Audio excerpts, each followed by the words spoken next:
This week's Parsha Terumah describes the construction of the Mishkan and its various vessels. In the preface to these descriptions, God instructs to collect donations of the raw materials.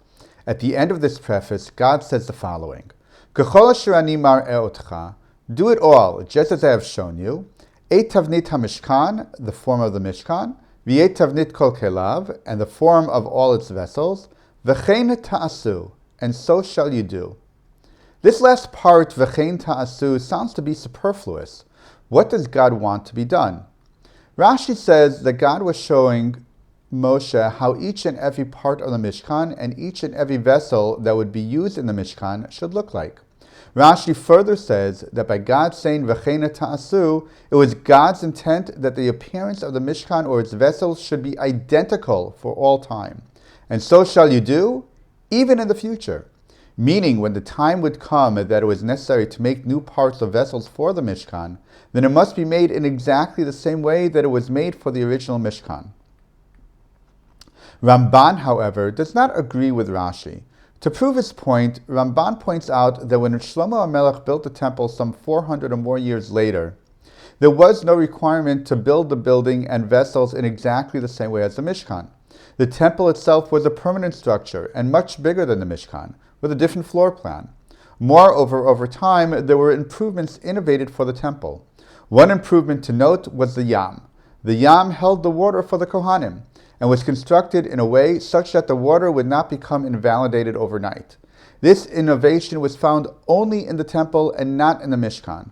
While the temple was not a permanent replica of the Mishkan, it did use the Mishkan as inspiration for its overall design.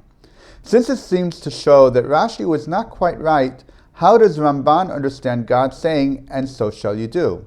He says that the phrase v'chein ta'asu comes to express the eagerness and diligence that Israel should have when they build the Mishkan and its vessels.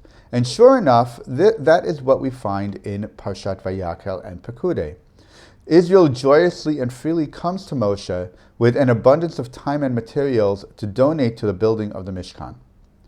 Perhaps, though, God's statement is more than just a design blueprint or a description of the eagerness and joy that Israel should have for the building of the Mishkan.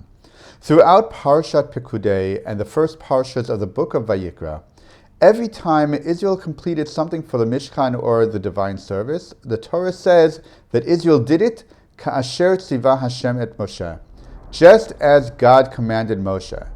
This wasn't said just once or twice, but many times after each item was completed. Why does the Torah go out of its way to show that Israel meticulously did just as God commanded Moshe? It's because of the verse in our parsha, v'chein ta'asu. In our parsha, God commanded to build everything to his specification, showing Moshe what he had in mind for each and every part of the Mishkan. And then he said, v'chein ta'asu, and so shall you do. When Israel finally built or fashioned it, and it was done exactly as God had commanded and wanted, it was like a love letter to God. It showed that Israel had taken seriously what God had told them at the very beginning of the process. Moreover, they did it not just out of obligation, but with love and joy. That is the v'chein ta'asu. As by Ramban, God's instructions should be done with eagerness and joy. And similar to Rashi, those feelings of love and joy towards God and his commandments should not just be done for the first time, but for all time. Shabbat Shalom.